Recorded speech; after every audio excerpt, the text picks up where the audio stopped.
12 ज्योतिर्लिंगों में से एक बाबा बैजनाथ धाम, जो कि झारखंड राज्य में स्थित है।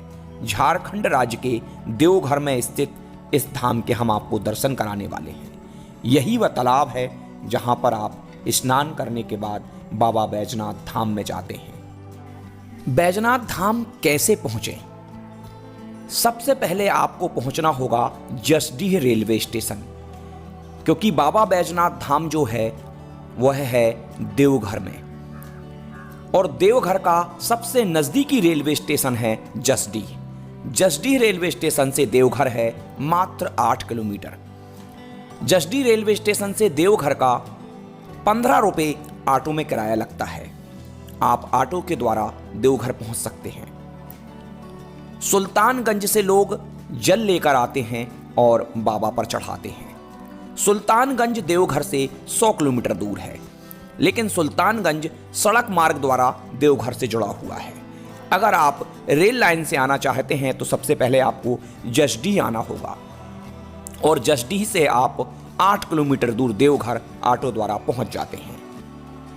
जसडीह में बहुत से भोजनालय हैं जहां आपको शुद्ध शाकाहारी और सस्ता भोजन मिलता है।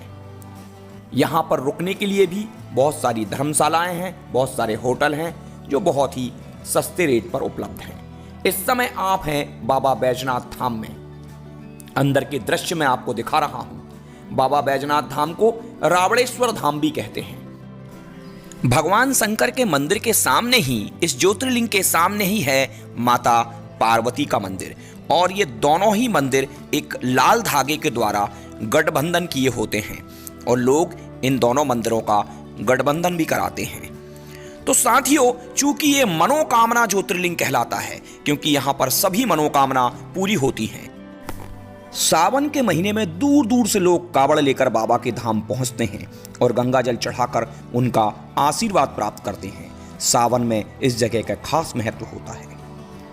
भगवान शिव के भक्त रावण और बाबा बैजनाथ की कहानी बड़ी निराली है। पौराणिक कथा के अनुसार दशानन रावण भगवान शंकर को प्रसन्न करने के लिए हिमालय पर तप कर रहा था। वह एक एक करके अपने सिर काटकर शिवलिंग पर चढ़ा रहा था। 9 सिर चढ़ाने के बाद जब रावण 10वां सिर काटने वाला था तो भोलेनाथ ने प्रसन्न होकर उसे दर्शन दिए और उससे वर मांगने को कहा। तब रावण ने कामना लिंग को ही लंका ले जाने का वरदान मांग लिया।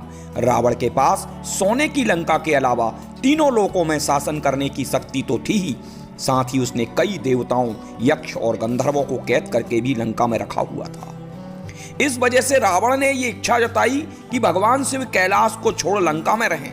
महादेव ने उसकी इस मनोकामना को पूरा तो किया, पर साथ ही एक शर्त भी रख दी।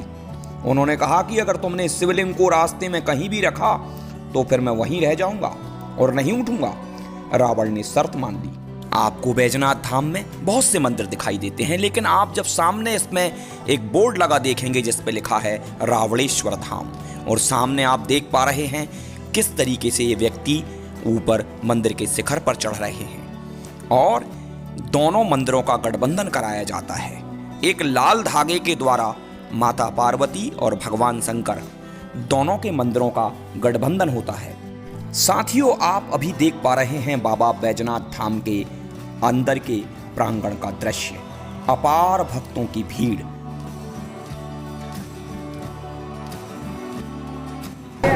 इस समय है हम बाबा बैजनाथ धाम में, और आप मेरे पीछे देख पा रहे होंगे भक्तों की अपार भीड़। ये देखिए आप।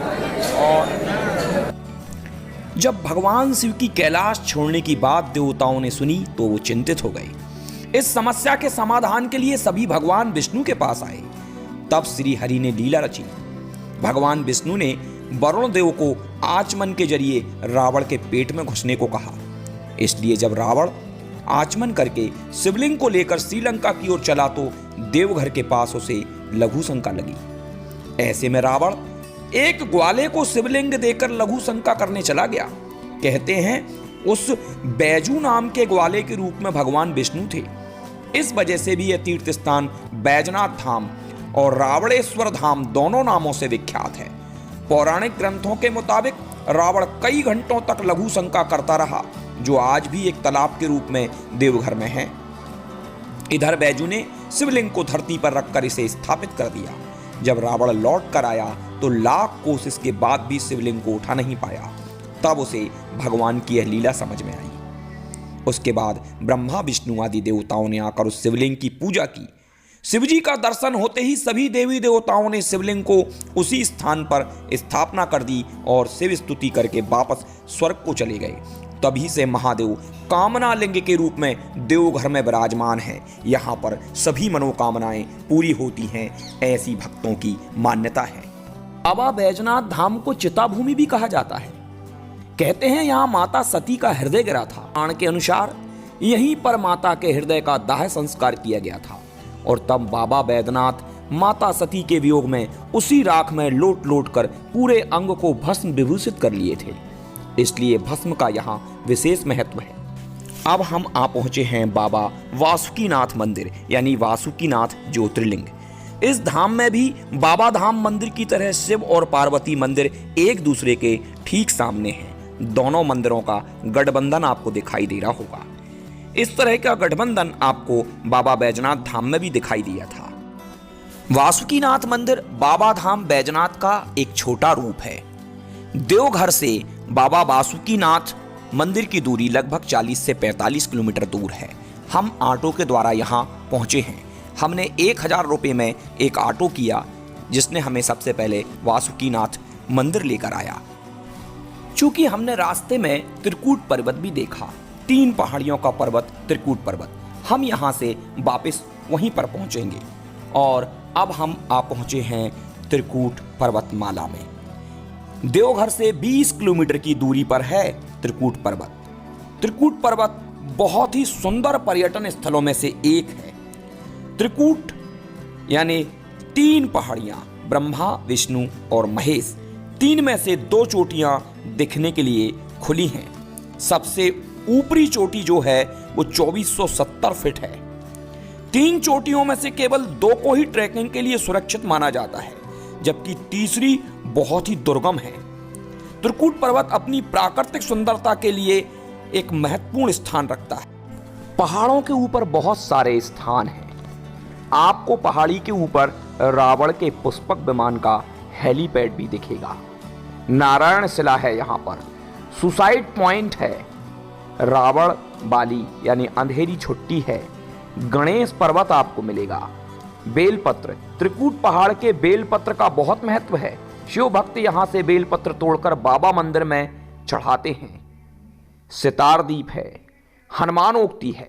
इन सभी स्थानों को देखने के लिए आपको यहाँ से एक स्थानीय गाइड करना पड़ेगा। इन पहाड़ियों पर जाने के लिए रोपवे की सुविधा उपलब्ध है, लेकिन चूंकि अभी रोपवे का तार टूट गया है इसलिए सुविधा कुछ समय से बंद है, क्योंकि इसमें एक बहुत बड़ी दुर्घटना घटित हो गई थी। रोपवे की सेवा सुबह 8 बजे से 4 बजे तक चलती थी, लेकिन फिलहाल में यह बंद है, जिसका शुल्क 130 रुपये था। लेकिन आप ट्रैकिंग के माध्यम से भी इन पहाड़ियों पर चढ़ सकते हैं। 4-5 घंटे का समय आपको इन पहाड़ियों पर चढ़ने में लगता है। शक्ति के हिसाब से लोग अलग अलग टाइम इन पहाड़ियों पर चढ़ने में लगाते हैं। बहुत ही खूबसूरत स्थान। चूंकि हमने ज्यादा पहाड़ियों में नहीं चढ़े थे, क्योंकि हमको थका देने वाला कार्य नहीं करना था, क्योंकि हमारी यात्रा बहुत लंबी चलने वाली थी। चूंकि हमें नेपाल तक जाना था और हम गंगा सागर और कलकत्ता की यात्रा करने के बाद जसडी यानी देवघर बाबा बैजनाथ धाम पहुंचे थे। और इसके बाद हम पहुंचेंगे नेपाल के जनकपुर में, और जनकपुर से हम 14-15 घंटे का रास्ता तय करके हम जाएंगे नेपाल के काठमांडू यानी पशुपतिनाथ मंदिर। तो साथियों, इस समय आप हैं त्रिकूट पर्वत यानी देवघर में, झारखंड में। झारखंड राज्य अपनी प्राकृतिक सुंदरता और जंगलों के लिए प्रसिद्ध है। इस समय आप सामने जो तालाब देख रहे हैं, ये त्रिकूट पर्वत का एक तालाब है। आसपास आपको बहुत सारी दुकानें भी देखने को मिलेंगी। त्रिकूट पर्वत पर आप पहाड़ियों में ऊपर एक मंदिर भी देखेंगे। आपको बहुत सारे मंदिर ऊपर मिलने वाले हैं। अगर आपकी शक्ति ज्यादा है तो आप सीढ़ियों के द्वारा लगातार ऊपर चढ़ते जाएं और अंत में एक ऐसे शिखर पर पहुंचेंगे जहां से आपको संपूर्ण देवघर के दर्शन होते हैं। चूंकि हम उस स्थान तक नहीं पहुंचे हैं, इसलिए मैं आपको वीडियो के अंत में भी उस स्थान के दर्शन नहीं करा पाऊंगा। चूंकि हमारी ये जो ऑटो वाली यात्रा है, यह जैसा कि वासुकीनाथ मंदिर यानी वासुकीनाथ ज्योतिर्लिंग से शुरू हुई थी और हम ये पहुंचे हैं त्रिकूट पर्वत पर, और त्रिकूट पर्वत के बाद हम जाएंगे तपोभूमि। तपोभूमि का एक वीडियो मैंने पहले ही अपलोड कर दिया है जो 10 मिनट का है, जिसमें आपको पूरी तपोभूमि के दर्शन हो जाएंगे, जहां पर रावण ने, हनुमान जी ने, सभी ने तप किया है। और तपोभूमि के बाद हमारा जो अगला पॉइंट था वो था नौलखा मंदिर। नौलखा मंदिर बहुत ही खूबसूरत मंदिर है, उसका वीडियो भी मैंने डाला हुआ है।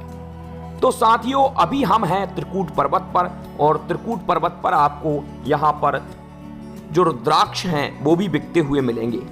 यहाँ पर पंचमुखी, सप्तमुखी रुद्राक्ष आपको देखने को मिलते हैं। असली नकली का परीक्षण आप स्वयं करें, क्योंकि मैं रुद्राक्ष का कोई जानकार व्यक्ति नहीं हूं। हालांकि यहाँ पर रुद्राक्ष मिल रहे थे, जिनका मैंने एक वीडियो छोटा सा डाला हुआ है, इसी में आप उसको देखकर समझ लेना कि रुद्राक्ष असली हैं या नकली हैं। और ये त्रिकूट पर्वत पर हम ऊपर चढ़ते हुए आपको बीच बीच रास्ते में बहुत से गाइड मिलेंगे जो आपको इस संपूर्ण त्रिकूट दर्शन कराने की बात कहेंगे। लेकिन अगर आपके पास बहुत अधिक समय हो तभी इन गाइडों की सुविधा लें, क्योंकि त्रिकूट पर्वत पर दिन भर का समय भी आपको कम पड़ जाएगा, क्योंकि इन पहाड़ियों पर चढ़ना बहुत ही दुर्गम कार्य है और बहुत थका देने वाला कार्य भी है। इसलिए आप जितना आसानी से घूम सकते हैं उतना ही इन पर्वतों के ऊपर घूमें। चूंकि हमने इस तरह की पहाड़ियों पर चढ़ना उचित नहीं समझा, जैसा कि मैं पहले ही बता चुका हूं कि हमारी यात्रा बहुत लंबी है। और ये देखिए, हम आगे त्रिकूट पर्वत पर आगे की ओर चढ़ते जा रहे हैं। हालांकि हम भी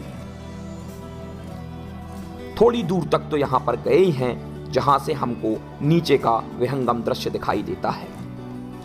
हम उस स्थान तक गए हैं जहां तक पचमढ़ी का जो जटाशंकर स्थान है वैसे दृश्य हमको दिखाई दे रहे थे।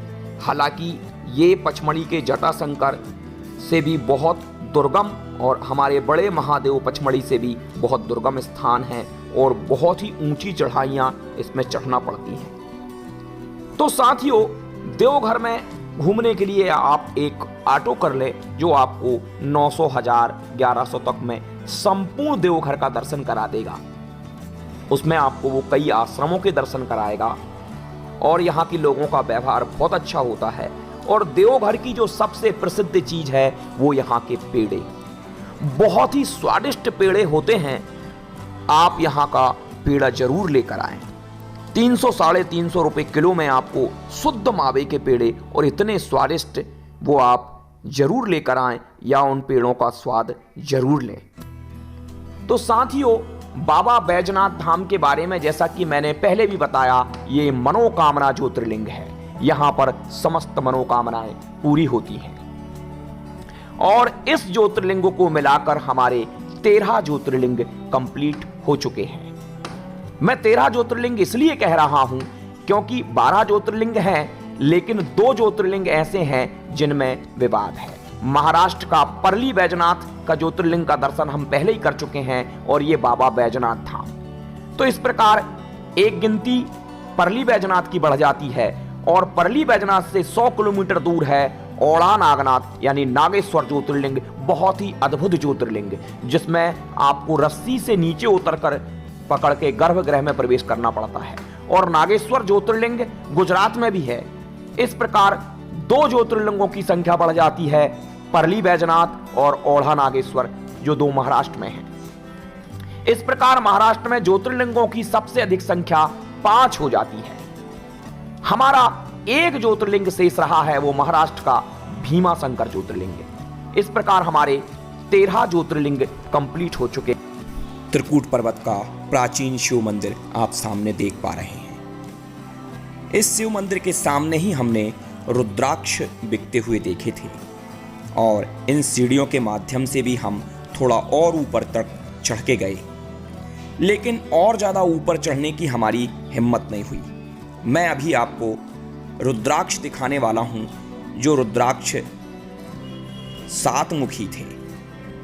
ये देखिए आप इन रुद्राक्षों को, और इन रुद्राक्षों पर जो धारियां बनी होती हैं उनके आधार पर इनकी गिनती की जाती है। ये देखिए शायद 4 मुखी रुद्राक्ष था, और ये देखिए आप 3 3 6 शायद 6 मुखी था। इनकी लाइनें जो इन पर बनी होती हैं, उन लाइनों के आधार पर इस रुद्राक्ष को कहा जाता है एक मुखी। एक लाइन है तो एक मुखी, 2 लाइन है तो 2 मुखी, 3 लाइन है तो 3 मुखी। जितनी लाइनें इस पर जो बनी होती हैं इसकी, उस लाइनों के आधार पर हम उस रुद्राक्ष को 1 मुखी, 2 मुखी, 3 मुखी, 4 मुखी इस तरीके से कहते हैं। एक मुखी रुद्राक्ष बहुत दुर्लभ होता है।